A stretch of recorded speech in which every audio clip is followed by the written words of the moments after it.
Amis des jeux, bonjour et bienvenue sur notre chaîne On y joue. Aujourd'hui, on te présente 3 Dice. 3 Dice est un roll and write stratégique dans l'univers du jeu 3. Dans ce jeu, vous allez être invité à découvrir l'histoire de la ville de Troie lors du Moyen-Âge. Dans cette ville, il y a à la fois les quartiers nobles, les quartiers civils, les quartiers religieux. À toi de voir un petit peu comment tu veux développer et ce que tu veux développer pour emmagasiner un maximum de points. Tu me diras, ok, le jeu est intéressant, mais à combien de joueurs peut-on jouer et à partir de quel âge? Eh bien, c'est une très bonne question. Tu peux jouer à ce jeu de 1 à 10 joueurs à partir de 12 ans pour des parties d'environ une demi-heure. Ça va se jouer en 8 tours, en 8 journées qui vont devenir de plus en plus courtes avec de plus en plus de contraintes. Et lors de ces journées, il va falloir faire les meilleurs choix pour développer les meilleurs quartiers dans ta ville de Troie. Mais trêve de blabla, maintenant voyons un peu à quoi ressemble ce jeu.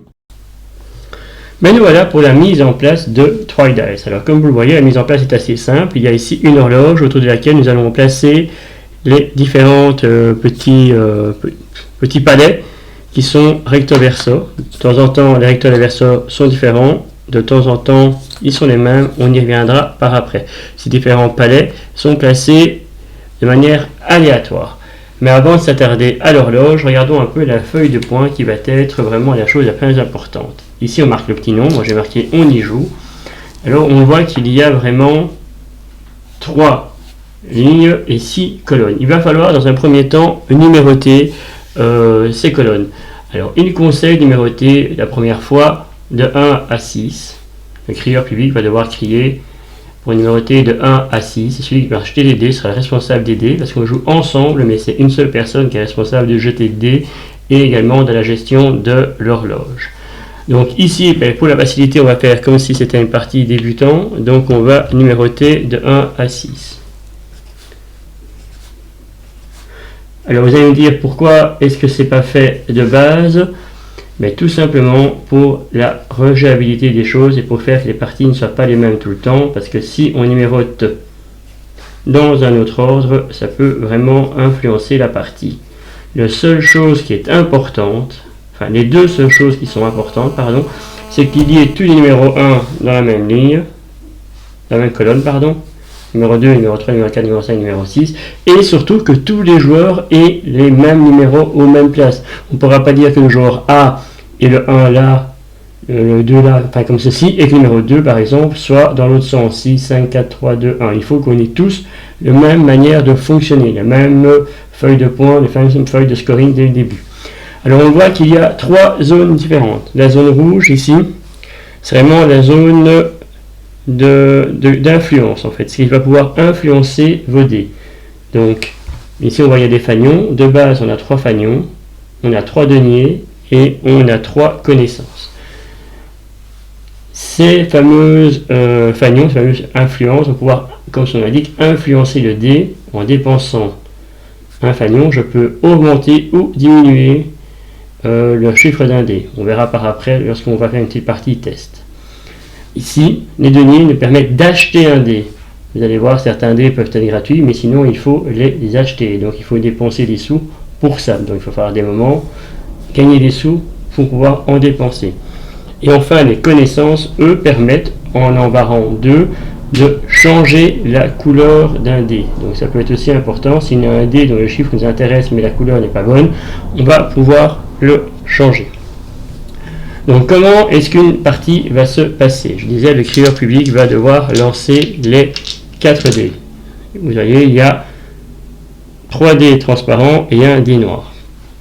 Alors, et après ça, il va devoir, d'abord on aurait dû mettre qu'on était dans la première journée, parce que la partie va se durer 8 journées, donc 8 tours en gros.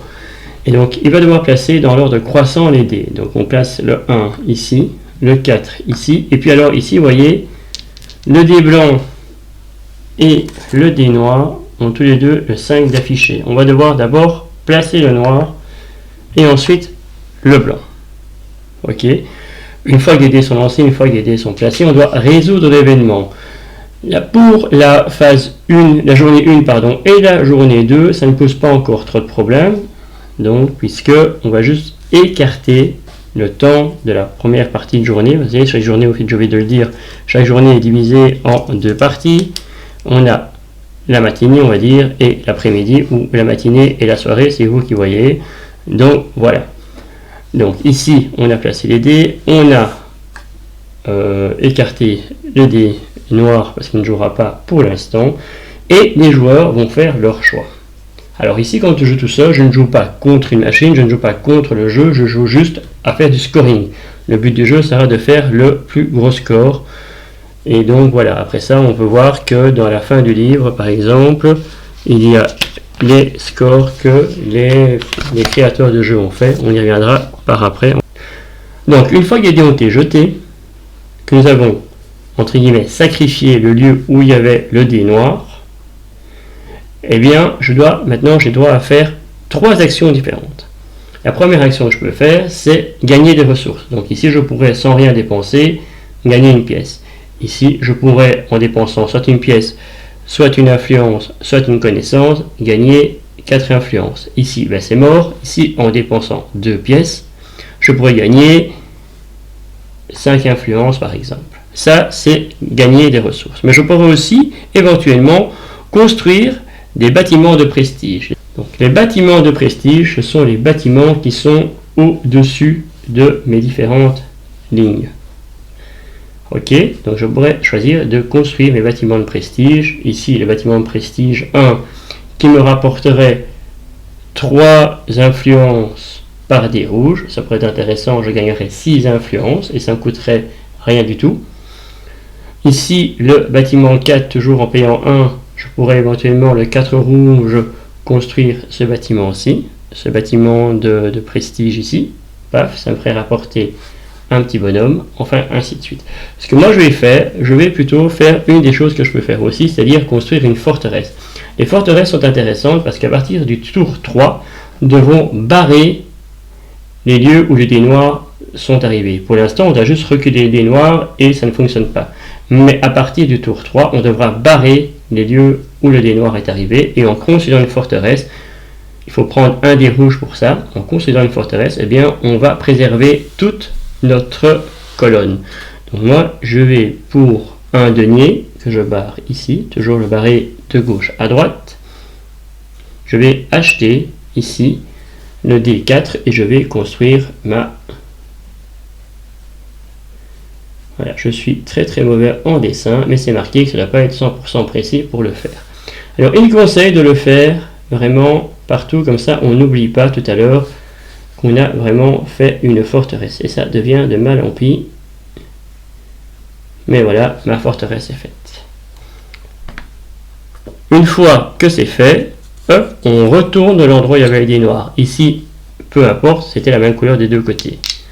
On rejette les 4 dés pour la deuxième partie de journée et on refait la même chose. Donc je mets le 2 ici, je mets le 3 ici, le 5 ici, le 6 ici.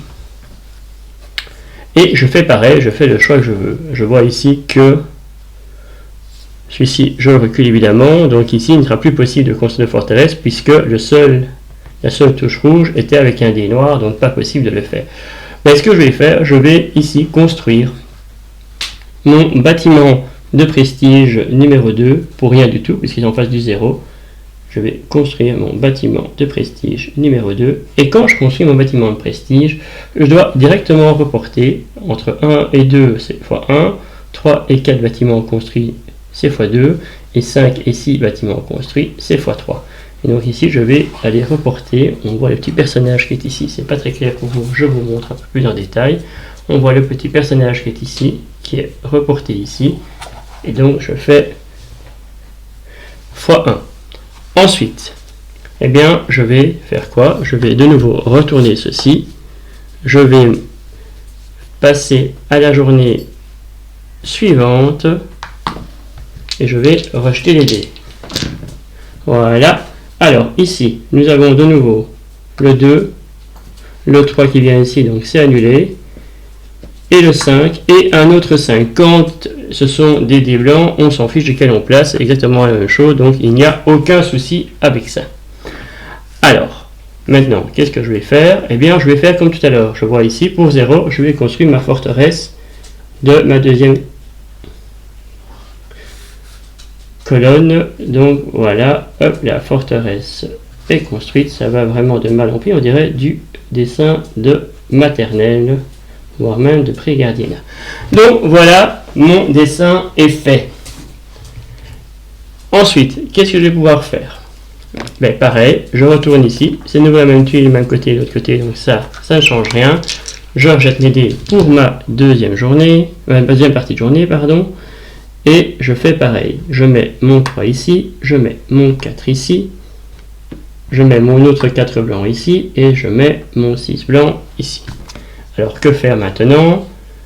Eh bien, je vais acheter ici pour rien du tout le 3 jaune.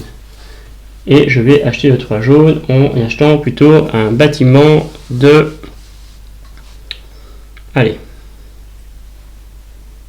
Un bâtiment de fonction. Hop. Et là, on voit que j'ai deux petits personnages. Eh bien, je viens ici en dessous et j'entoure mes deux personnages. Il sera important de venir entourer ces personnages parce que si vous voyez bien, à partir du moment où j'ai mes trois personnages de chaque couleur entourés, je vais pouvoir gagner des bonus. Et si je vais plus loin, les 6, je vais de nouveau pouvoir gagner des bonus, et ainsi de suite. Donc voilà. Nous arrivons maintenant à la journée 3.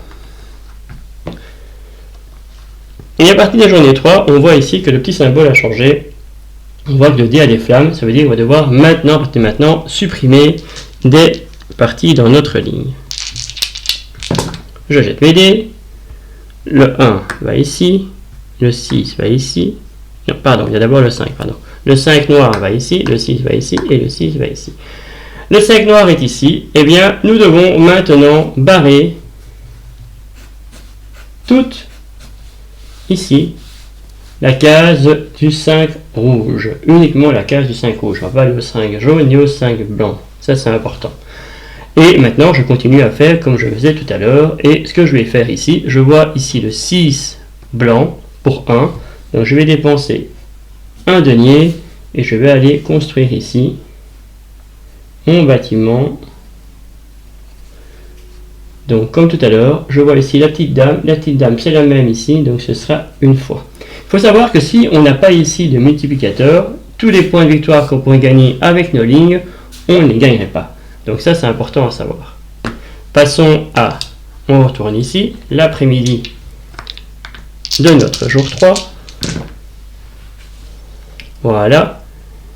Je mets le 1, je mets le 2, je mets le 3 et je mets le 4. Donc le 4 jaune maintenant est barré.